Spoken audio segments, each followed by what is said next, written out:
오늘 우리에게 주시는 하나님 말씀 함께 봅니다. 오늘 우리에게 주시는 하나님 말씀은 창세기 22장 15절부터 19절입니다. 그러면 다 함께 읽습니다.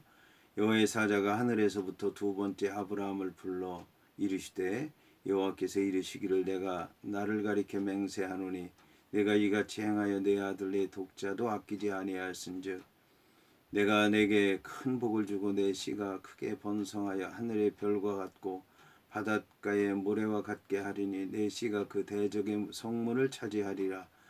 또 내 씨로 말미암아 천하 만민이 복을 받으리니 이는 내가 나의 말을 준행하였음이니라 하셨다 하니라.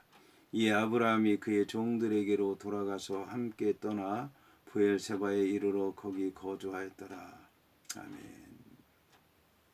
오늘 말씀의 제목은 대적의 성문을 차지하리라입니다.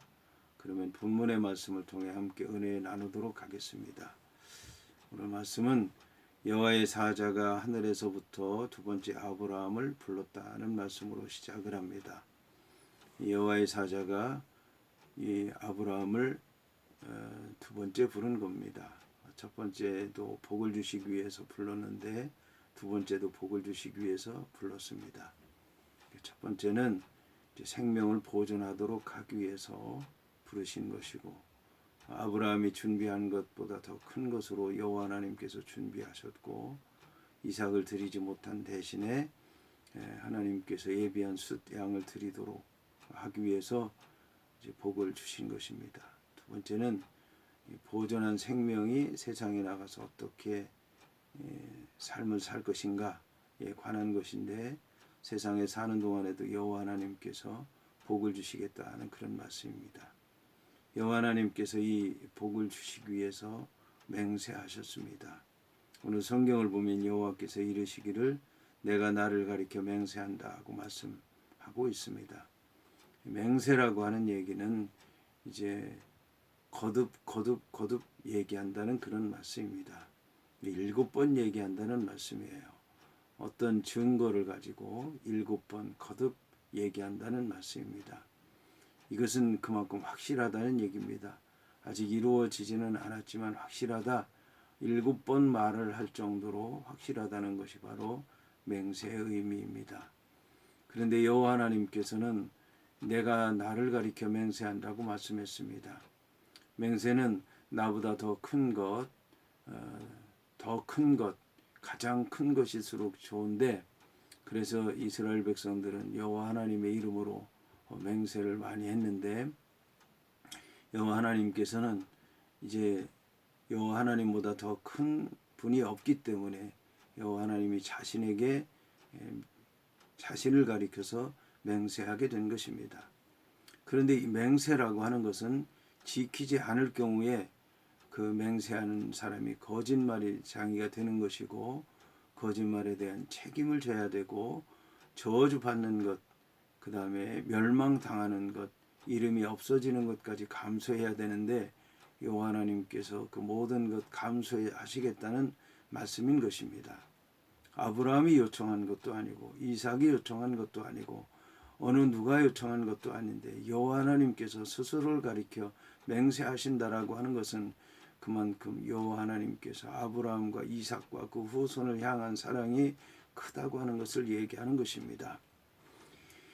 여기서 이제 여호와 하나님께서는 내가 이같이 행하여 내 아들 내 독자도 아끼지 아니하였다. 아낀다라고 하는 것은 이제 남겨둔다, 또 생각한다, 또 그런 의미를 갖고 있습니다. 그런데 아무것도 남겨두지 않았다는 것을 얘기하는 것입니다. 그러니 내가 내게 복을 주는데 큰 복을 주겠다. 어떤 복을 주냐면 내 씨가 크게 번성하여 하늘의 별과 같고 바닷가의 모래와 같게 하리니 내 씨가 그 대적의 성문을 차지할 것이다 라고 말씀하고 있습니다. 오늘 성경에서는 하늘의 별, 바다의 모래를 얘기하고 있습니다. 하늘의 별과 바다의 모래는 그 자체만으로도 어마어마하다라고 할 수가 있습니다. 그런데 이 하늘의 별과 바다의 모래는 보이는 것보다 보이지 않는 것이 훨씬 많습니다. 그리고 별 같은 경우는 낮에는 보이지 않지만 캄캄한 밤에 잘 보이는 것이고, 바닷가의 모래도 역시 보이는 것보다 보이지 않는 것이 훨씬 많은 것입니다. 그러니까 이 말씀은 지금 보이는 것보다 앞으로 보이지 않는 것이 더 많을 것이고, 육체적이고 인간적이고 세상적인 복도 많겠지만 믿음의 복, 영적인 복, 말씀의 복이 많을 것이다 라고 하는 것을 얘기하는 것입니다. 그리고 이를 통해서 많은 역사가 일어날 것이다, 복을 받을 것이다, 은혜를 받을 것이다 라는 그런 말씀인 것입니다. 여기서 놀라운 것은 그 대적의 성문을 차지할 것이다 라고 말씀하고 있습니다. 여기서 안타까운 것은 이제 믿는 사람들도 대적이 있을 수가 있다는 얘기입니다. 대적이 있는 것만 아니라 많습니다. 많은 것만이 아니라 상상할 수 없을 정도로 많고, 감당할 수 없을 정도로 많고, 포기하지 않을 수 없을 정도로 많다라고 하는 것입니다. 그런데 이 대적의 성문을 차지한다는 것입니다. 성문을 차지한다는 얘기는 소유한다는 얘기도 되겠지만, 그 성을 자유롭게 밟고 지나간다는 그런 얘기입니다. 들고 들어가고 나가고 마음대로 할 수 있다는 것입니다. 그 당시에 성문은 성 안에 사는 사람들의 소유였습니다. 열어주지 않으면 들어갈 수 없는 것입니다. 그런데 그 성문을 자유롭게 드나드는 것은 그 성 주민들도 마음대로 할 수가 없습니다. 그 성의 성문 지기가, 성의 성주가, 관리인이 허락을 해야 됩니다. 그런데 아브라함과 이삭과 그 후손들은 그 성문을 자유롭게 드나들 수 있도록 하겠다는 것입니다. 이것은 아브라함과 이삭과 그 후손의 능력 때문이 아니라 여호와 하나님께서 그렇게 하시겠다는 얘기입니다.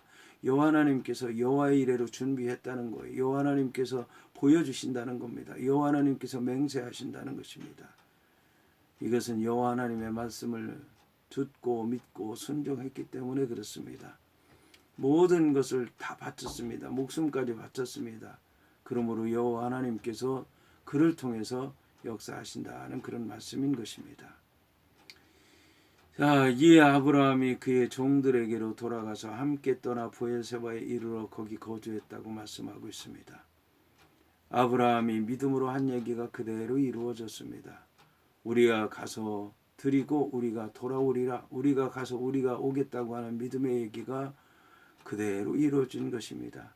하나님의 말씀대로 하다 보니까 이제 둘 다 죽을 뻔했는데 둘 다 살아서 믿음을 얻고 복을 얻어서 돌아오게 된 것입니다. 하나님의 말씀에 순종한 자의 복이 어떤지 오늘 말씀을 통해서 우리는 잘 알게 되었습니다. 이 말씀과 같이 오늘 하루도 살아야 될 줄로 믿습니다.